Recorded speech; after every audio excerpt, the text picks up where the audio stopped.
Hi, Hi. welcome back. Yes, welcome back to Zessions, I suppose. It's been a minute. It has been a minute. Oh my gosh, it's been more than a minute. It's been like well, let's do the math, 6 months worth of minutes, maybe, Not including or our more. intentional break, yes, at the end of Yeah, last year. So yeah, yeah, it's been a yeah, long while. yeah, that's We okay. at Zesho have been in hmm a little bit of transition. So, but we've been excited to record this for a minute. So it's nice to be back.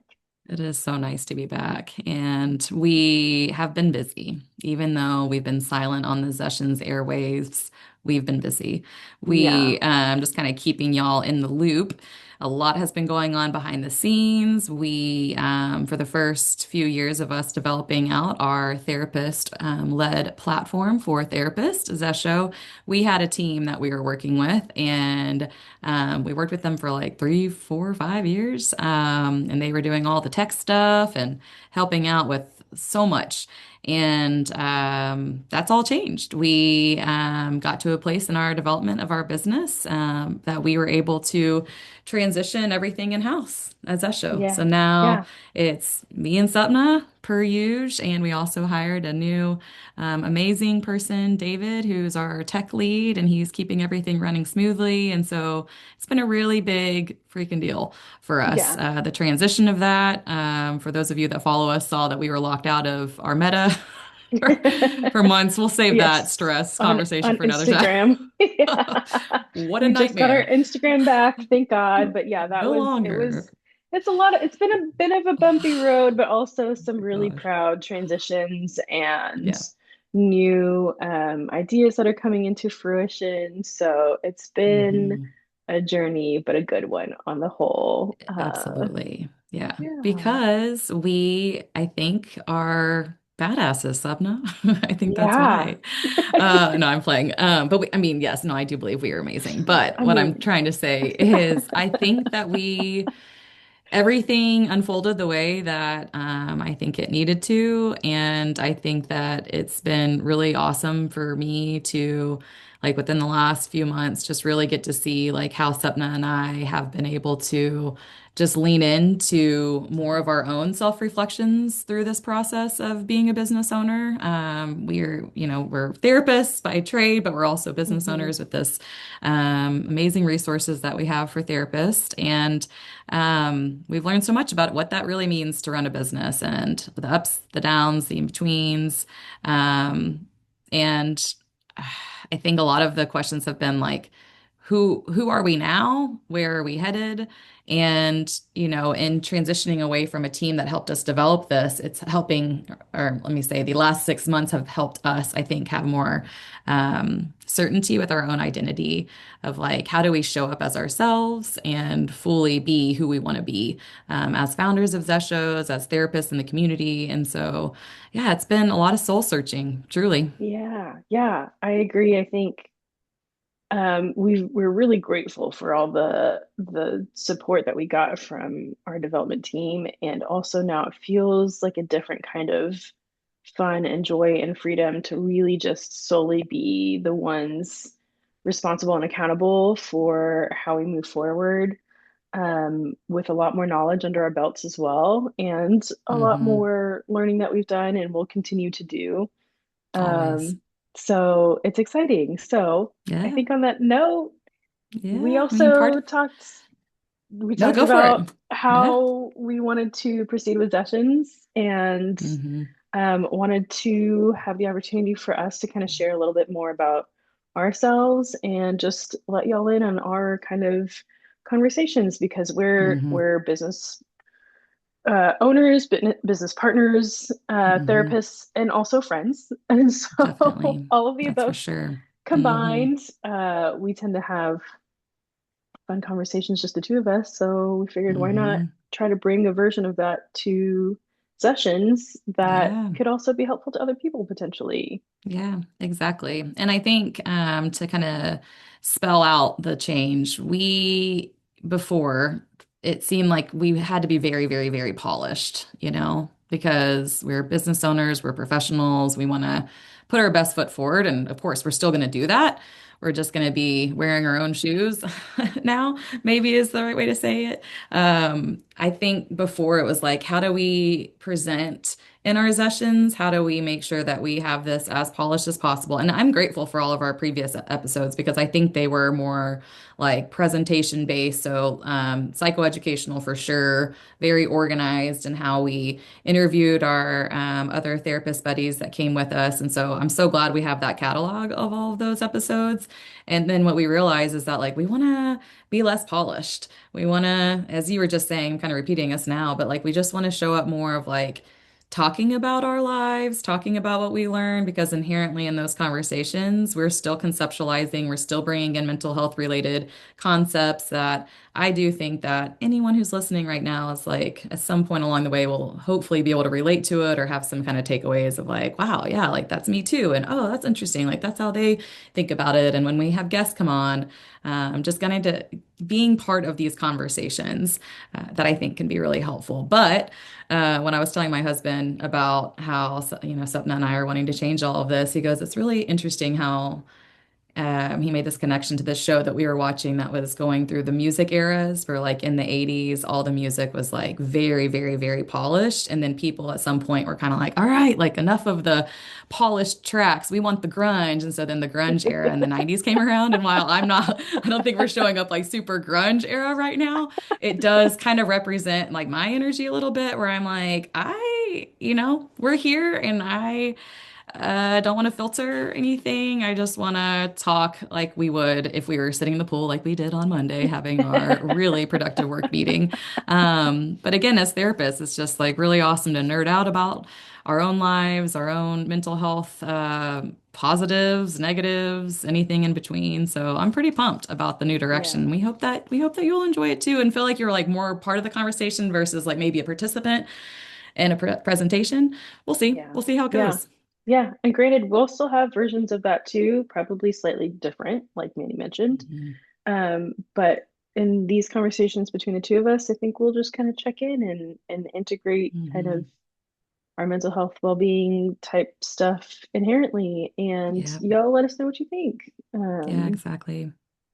But yeah, on that Yeah. note, what has been on your mind, or what has been something that you've been processing through or grappling with? Yeah. Yeah, we're gonna go deep on this and I can feel it. I this is like such a frustrating thing for me to get into because I can see what I'm doing when I'm doing it and I like feel completely trapped in it. And as a therapist, I know how to get out of the trap. And I am so so human and so caught in it that it's like doesn't matter how intellectual I can be about it. It's a struggle. Like I literally feel the trap right now, and the trap that I feel that I'm caught in is the trap of catastrophic thinking. Catastrophic thinking to me is when our minds just are just rapid cycling, moving in my case way too fast, and so it's jumping ahead. It's filling in the blanks and basically thinking of like worst case scenario without even necessarily always realizing that you're doing it in that moment. And so, yeah, I'm caught, girl. I'm Yeah, stuck in yeah. it. And it's not like an everyday thing. It's more of a when I'm getting into any kind of conflict, be it with my husband or even like, a parenting like a failure, if you will. It's like it doesn't just Mm, stop at that. It's like everything feels like it's getting, and even as I'm talking about this right now, being so absolute in it, but everything feels just like turned up. So let's talk about why that yeah. might be. And I don't Yeah, know. that sounds exhausting. And I totally appreciate that you can name too that like you recognize what's happening in the moment. You know, I like on paper how to get out of it, but it's a different story when Mhm. we're living it and when it's been a pattern for so fucking long that Mhm. and especially when it's like also kind of probably ingrained in your nervous system to a degree. Mhm. And like I would imagine, I want to hear your thoughts, Mhm. but Sure. that that likely could be part of why it's hard to break out of that type of a pattern, right? Mhm. If it's you can't logic your way out of it necessarily if it's so ingrained in your nervous system and you don't know how it can move through it in that Yeah. regard. Yeah. I mean, I think when you were saying that, it made me think about how, like, when I first became a mom, one of the things I would struggle with was just self-criticism. And it felt like, oh, like I'm just always in this self-critical mode. And it felt like this, like, default. Like it was something that would happen without me even thinking about it. And I will say that with the catastrophic thinking, I don't feel like this is a constant for me. I Mm. feel like it has reared its ugly head maybe in the season of transition or adjustments because, as we just mentioned, like there's been so many.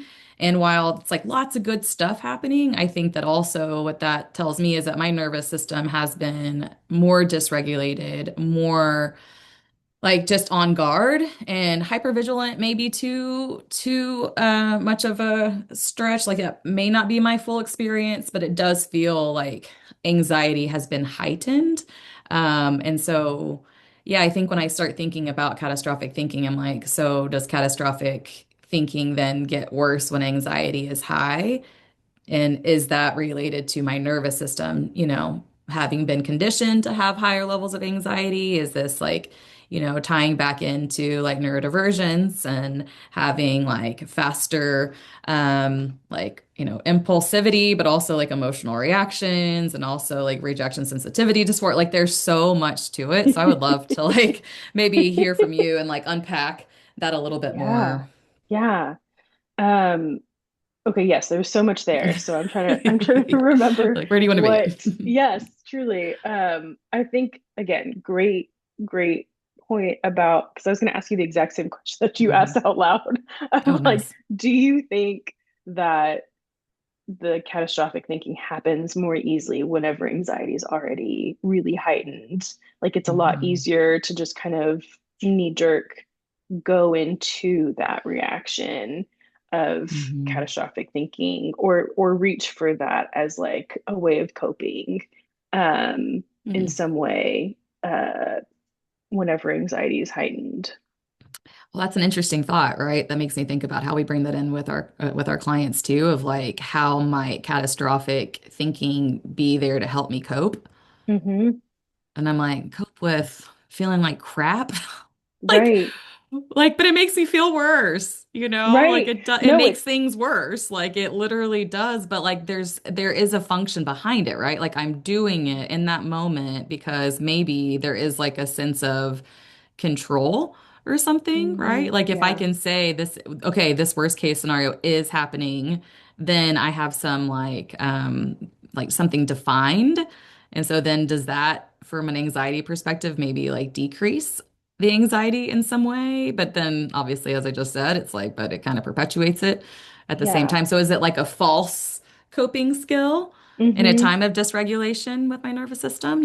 That's what it Yeah. feels like, Yeah, maybe. that's what I was wondering too. Like if it's a way of trying to control the outcome and maybe just Mhm. even prepare because I think anxiety, at least I know a function of my own anxiety is often Mhm. to like attempt to help me feel more prepared for worst case scenarios oftentimes too. But I think Mhm. for me, I've tried, and I'm not perfect at it by any means, but I've tried to recognize when it's happening of like, okay, I'm trying to prepare for the worst case scenarios. So I feel like I can handle it if it comes at me, because Mhm. otherwise I don't Mhm. know that I feel like I'll be prepared if it comes at me.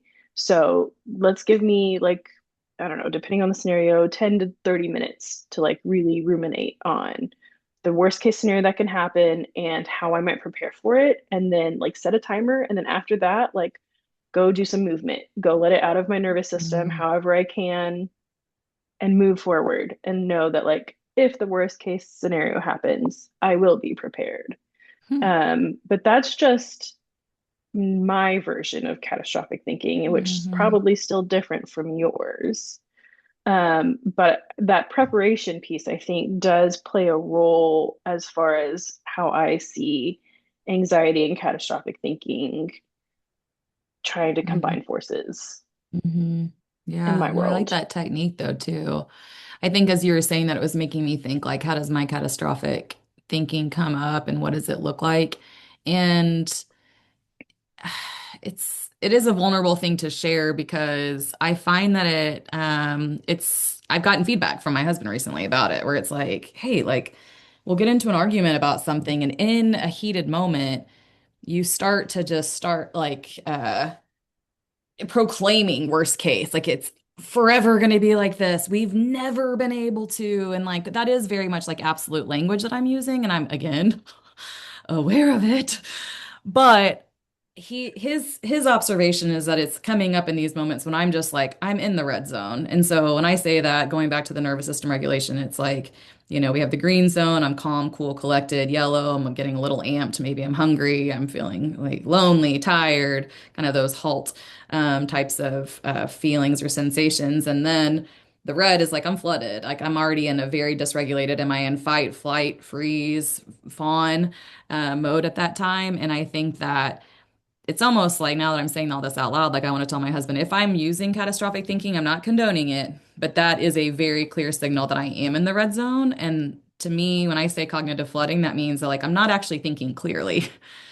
And so Yeah. actually, like I feel better saying that out loud, where I'm like, well, I get so hard on myself for going down that path of like, you shouldn't do that.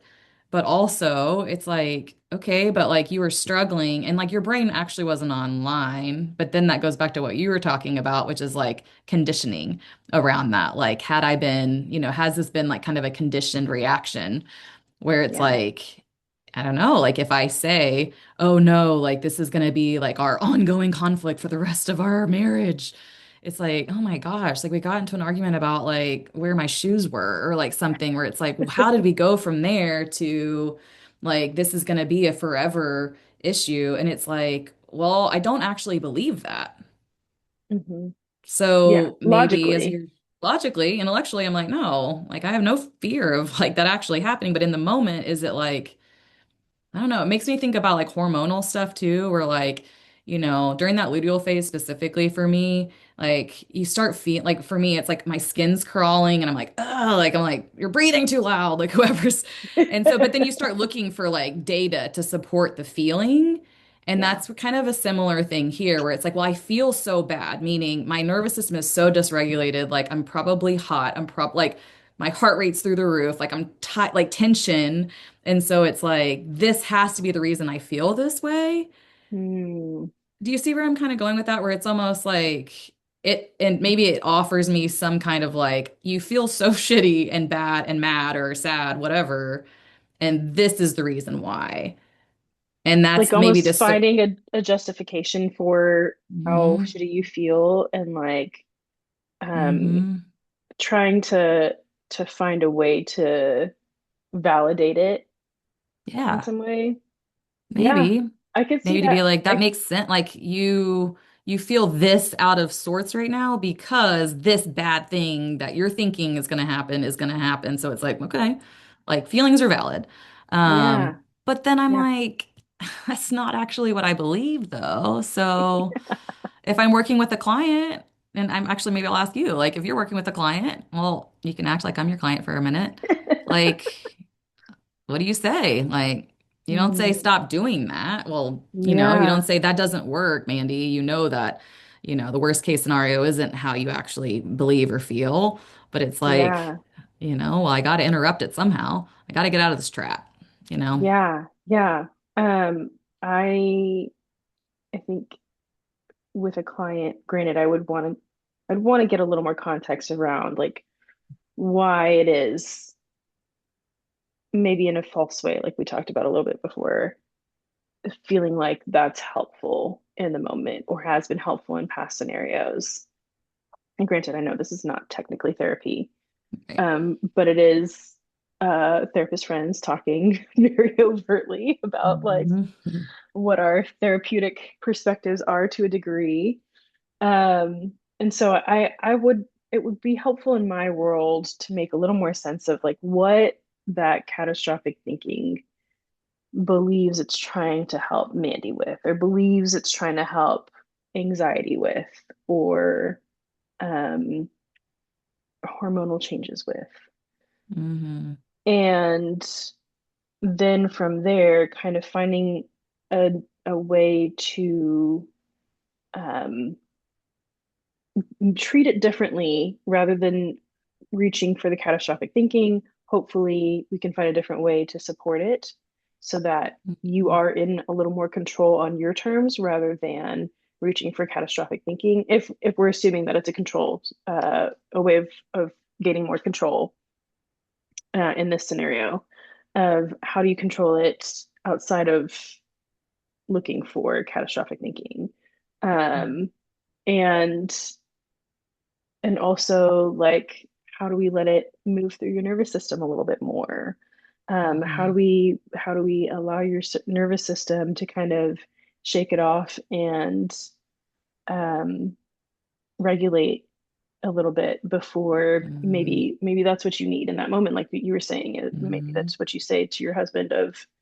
like, hey, I think this is a sign that I'm very dysregulated at the moment. My nervous system is Mm-hmm. tapped out and I think I need to just go cool off. Like I need to go for a Mm-hmm. walk. I need to go to the gym. I need to go play with the dog in the backyard, like Mm-hmm. something so that I let this go and I can breathe through it and then maybe come back with a calmer mind and be like, okay, I know that wasn't Mm-hmm. actually what I believe, but it's something that's easy for me to grasp onto in these Mm-hmm. moments of anxiety, or in heightened emotions or my nervous system being out of whack or all of the above Mm-hmm. combined to be the perfect storm. Um, Yeah. Yeah. and let's try this again and see Mm-hmm. maybe if that helps because it's always a little bit of trial and error. But I don't know. What are your thoughts? What do For you think? sure. I mean, when you were just saying that, it was making me think about how much physical or like somatic attention was there, right? And like, I Yeah. definitely know that that helps. Like, there was something that one time I, was tiptoeing towards the trap, and I was probably more resourced at that time where I remember being like, I'm gonna go take a walk. Like, I was aware enough in that moment to be like, I'm gonna go take a walk. Like, and I remember coming back and my husband was like, all right, you ready to? And I was like, oh, I'm not even really feeling that. Like the emotions did run through me. And so I think maybe it's in Mm. situations too, now that I'm saying this out loud, like maybe if I feel like I can't do that, or like it's like Hmm. a weird tension moment where it's like I'm so stuck in that, then it's like this combustion feeling of like, like I can feel that I'm trapped. I know that I'm trapped. Intellectually, I'm like, get out of the trap. But it's like I'm so like I have the nervous system working against me in those Hmm. moments. So it's like, how do you, and I think if I was talking to a client right now, I'd be like, okay, what are your breathing techniques? What are your ways of like recognizing that you're like in yellow, orange zone before you get into red zone? And how do you name that to sort of Yeah. start taming that more proactively? Like that's the Hmm. ideal, is to be Yeah. proactive in it. But going back to the somatic piece of this, it does make me remember though that like years ago, I worked with an energy body worker, Mm. and I did several different sessions on like Reiki and releasing just like anything old energetically that wasn't serving. And I remember after my last session, she goes, it seems like she was asking me, like, how do you feel? Like, what do you feel like you've been able to kind of like release, like, truly from like stored experiences in my body? And I was like, yeah, like, I think we're probably good. I think we can take a break for a little while. And she goes, you'll know the next time you Mm. need to come back in. And, not expecting me to book another appointment on the spot or anything like that. And I actually texted her earlier this week. And the last time I saw her was in 2022, I believe. And what's Wow. funny is that when you and I started talking about this, I was like, you know what? I think it's time to go see Karen. I think that Mm. like my body is talking to me. And Hmm. intellectually, I'm seeing how it's showing up. But ultimately, I got to kind of get down to the root of it and be like, what is, who knows? Like a lot of this stuff is so subconscious, right? Of like, who knows what some of the triggers could have been from like stored experiences that were Yeah. distressful, like historically, right? So, like, I think in some ways it gives me like it's a very clear sign like, hey girl, like your body is actually like talking to you in the way that like it is getting so dysregulated to the point where this is like you're coping, that means we need to like help your body out to help her Yeah. feel more like safe. and at Yeah. ease. And then from there, like it, I think is easier to access. Hey, I need to take a break, or Yeah. like I'm starting to slip down, like slide down that slippery slope, or whatever. Yeah. Yeah. I love that. Hey Mhm. girl. Hey, girl. Hey there. Yep. Yeah, absolutely. And that's amazing. I love that that's what you were already thinking. That's already coming through Mhm. your mind and your psyche. Um, and I also want to back up real fast and Yeah. describe, like when we say somatic work, Yeah. we mean work that kind of helps um, directly with the nervous system. So that usually involves some kind of movement, breathing, like physical exercises that usually involve some Mhm. form of movement and breathing to help move emotions and stuckness through your Mhm. nervous system. And so it's something that I am more interested in learning more about. I'm trying to learn more about it in my personal world. And I want to learn about more about it in a professional sense. But I Mhm. tend to come back to that pretty frequently myself now too, of recognizing Yeah. like we need to attend to that before we can get like our executive functioning back online fully. Mhm. Um, in order to like be productive in conversations with our loved ones. And so Yep. maybe that is even like a thing that you bring your husband in on, Mhm. if you feel up to it and if he feels like he can help you with that, of like, hey babe, you might be going offline a little bit here, like we might be in the red Mhm. zone a little bit, like you want to go for a walk, you want to go just like literally put on Taylor Swift and shake it out, like what do you want to do here, what can you do here in the time, like let's Mhm. take our 5-10 minutes here and do that and see how Mhm. we feel when we come back, type of thing.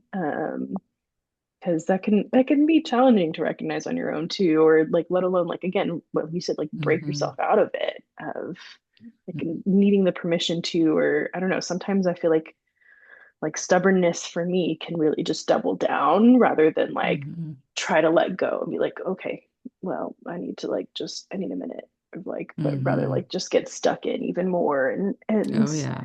do even more damage than like we would have if we just Jeez. could just take a breath and let go, type of thing. Yeah, I was just looking when you were talking about somatic to define Reiki too, because I think I name dropped Yeah, that yeah. with energy work. And Reiki, I'm just reading it off of Google here, is the belief or is based on the belief that a vital life force energy flows through all living things and that stagnant or blocked energy can lead to illness or emotional distress.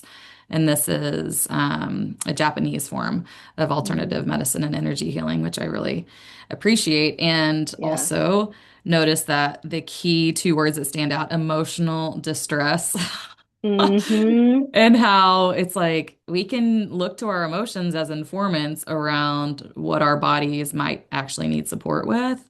And Yeah. so I gotta say though, like I didn't start thinking about calling Karen until you and I talked about this like a couple days Mm, ago about what mm-hmm. we wanted to talk about. And so like Mm-hmm. I think even just this conversation alone is like making me kind of think through how I was actually catastrophizing how I was catastrophizing. Like when I saw you like on Monday, where I'm like, this is the ultimate trap I'm never gonna get out of. The worst. You're always gonna be screwed. No healing for Oh. you, kid. Um, but yeah, I mean, I can laugh about it and be like, well, look at you. That's cute. Yeah. Yeah. Trying to That's make worst case hilarious. scenario of worst case scenario. Yeah. And Yeah. let's get on that. Let's get that appointment to help get some body love. Let's continue to burn through any cortisol with like the movement, get it out of my body. And then, like you were saying, I like the suggestion of like, bringing my partner in because I don't think my kiddo experiences it in the same way. I experience that more privately in internal Mm. dialogue in that relationship. But I think if I were to, I'll tell him to listen to this, be like, hey, You don't have Sapna to repeat. We said, can just record. and I'm like, the code word is, I love you. Would you like a walk? Versus you need to take a break. You need a Uh-huh. timeout. You're getting Uh-huh. catastrophic, right? Uh-huh. But I think in addition to that, it's like, It's and this is what we do with our clients all the time, right? Where it's like we're trying to help keep the attention on what are you doing on a regular basis to like check in with your body, with your heart and soul. And if I'm being completely transparent here, I want to say that I've been doing that, but like I can't tell you the last time I did yoga. And I Yeah. love yoga. And it's like, nope, like busy. I gotta go for my walk. I gotta lift weights. I gotta do this. I gotta, and it's like, hold on, girl, like yoga actually probably is something that has historically helped you in these traps emotionally that you've gotten into, but like you're finding some way not to do it. You know, it's just Uh-huh. like weird how Uh-huh. we get into these cycles. It's just, but it's Yeah. human, right? Yeah, We just it's do. so human, so human. And especially when it's like something that we know, again, logically would be helpful, but like in our nervous system, we feel like, no, like I don't have time for that. Like I need to like just do something real fast and Hmm. like just Hmm. leave rather than like take the time to like sign up for a class and like actually go do yoga or like really slowing down. Because sometimes that feels like the full like antithesis of what our nervous system is at. And so I don't know about you, but for Hmm. me, I feel the same way about like meditation oftentimes of like Hmm. I know it's going to be helpful if I sit down and meditate, Hmm. but like whatever it is, like the dopamine isn't firing or whatever, Hmm. but I just, it feels like such a chore or a task to like make Hmm. myself sit down and be like, okay. And even if it's just for like Yeah. 1 or 2 minutes, but Hmm. so I get that. And like, let's be gentle with ourselves around that Hmm. because it is Hmm. so human and Yeah. potentially a little neurodivergent as well. And Mm, so, true that. Hmm. um, Hmm. but maybe you can ease into it or find a buddy to like be like, hey, Yeah. like let's go for a class for yoga Yeah. or what have you, or bring the hubby. Either way. Exactly. I mean, I just like being able to talk about this stuff because I mean, so many of our clients like, I mean, I'm speaking for just so generally here, but it is like it's so hard to be in therapy and talking through Yeah. all these concepts and then applying them. Yes. And it's like it feels even, I mean, I don't want to say it's more complicated, but it feels infuriating sometimes as a therapist to like intellectually, logically, practically know how you would help someone else, but then literally being like, what you're like, you just, and it's not even like, oh, I don't take care of myself, period. It's like Yeah. you just like stopped caring about that part of yourself, maybe. Yeah. Yeah. I mean, and again, I think it's like all therapists at some point or another tend to go through this like push and pull of like we are able to help other people. How and why can we not help ourselves? But Hmm. I think that's asking a lot of us to be able to like therapize ourselves. Hmm. And I think it's enough that we're able to recognize a lot of what we're doing, maybe like intellectually, but being able to kind of interrupt it, like usually, and I think systemically, we know this too, as marriage and family therapists, we believe in systems theory. And I think systemically, like that's why we often need a third party to like insert themselves and be like, Hmm. hey, bro, let's slow down here. Um, That's right. That's right. and shift things a little bit. And so I think it's and we also talk about like expanding your system when you're stuck a little bit too. So like it's another version of that. Hmm. So I say that as reminders for both of us and for all of us out there, therapists and all, Yeah. of like you're allowed to get help. You probably need it. Hmm. You definitely deserve Hmm. it. And like you don't have to do this on your own. Like you're not No. that should not be an expectation that we have of ourselves of like, Hmm. yes, we have a lot of knowledge and a lot of experience and we are still very human and we are still allowed to like get that help ourselves too and we don't have Yeah. to do it all on our own and especially So if we're going to true. add the layers of like being women on top of that and Hmm. mothers in some Hmm. cases and caretakers and Hmm. like get the help, get the support. Yeah. Yeah, It's allowed. exactly. It's Hmm. allowed. Well, I mean, and I think like you're saying, like even just opening up for conversation, like, you I know I'm not the only person who struggles with this, right? Like Yeah. I do help clients that struggle with this too. And I think something that I hadn't thought about in the same way until you brought it up was, and so a takeaway for me from our conversation today is that like, what if what I like going back to this theme of control, like what if it really is like I don't like how I feel. I am maybe not 100% satisfied with the outcome. So there's like a not knowing of like what comes next. And so then there that function of the worst case comes in, and then it's like in some weird backwards kind of attempt to help control the situation that then obviously, as I've mentioned multiple times, like kind of further perpetuates it. But it's like I hadn't even thought about that in my with my scenario, and it makes sense because it's Yeah. like it's the worst to be like, hey, we're like struggling with this thing, or hey, I messed up over here. Like, well, yeah, like I don't know what's next. And like, I don't know what's next with most things, right? Like, I have Yeah. little certainty about anything. So it's almost just like, I don't know, part of me feels like I want to kind of like challenge that more, just like off, like not when I'm offline, but like just like kind of behind the scenes of just like interesting that you've learned or been conditioned to like go that route and like what is the other interruption? Is it that I'm like, like what we said before again, like kind of trying to highlight some takeaways, like how do we be proactive about recognizing that nervous system is getting into more of that red zone? And then if the red zone does kind of hijack the moment, then it's what can I do or how can my partner help me essentially say like, hey, let's take a beat, like let's move our bodies, let's move this through so that like I mean, essentially what my goal would be is to like slowly loosen up that trap, right? Like I'm not trying to say like you're never going to think about this ever again or you can't have this as a default, but it's more of like when it does come up being like, okay, like I know what this emotion kind of needs right now. Yeah. And I know what I was trying to do before and like how entrapping that was and how unhelpful that has been. Hmm. And it's like, Hmm. okay, well now you learned and here's some wiggle room to sort of like ease me out of the trap. So Yeah. Yeah, conversations, man. exactly. Right? Yeah. They create meaning or something. They do. Is that some collaborative language systems I think we both are kind of obsessed with? Yeah. But Okay, go back and listen to yeah. that episode. Yeah, I know. We're gonna be name dropping all of our episodes from before because they're great episodes. But They are. I'm curious. Like for those of you that joined us today, we're so happy that you're here, and we're gonna be. I mean, you're probably gonna see a lot of future episodes where Sapna and I just have something heavy on us like this that we want to just tap in to this conversation with the two of us. But of course, like you as our therapist friends, if you want to be part of our conversation, please reach out to because we love getting to bring Yeah. our buddies on to talk about them and especially in this new, less polished format and just like have fun. More Like, real. Hmm. yeah, exactly. Exactly. So, Exactly. Well, thanks for yeah, sharing that, Mandy. I appreciate it. absolutely.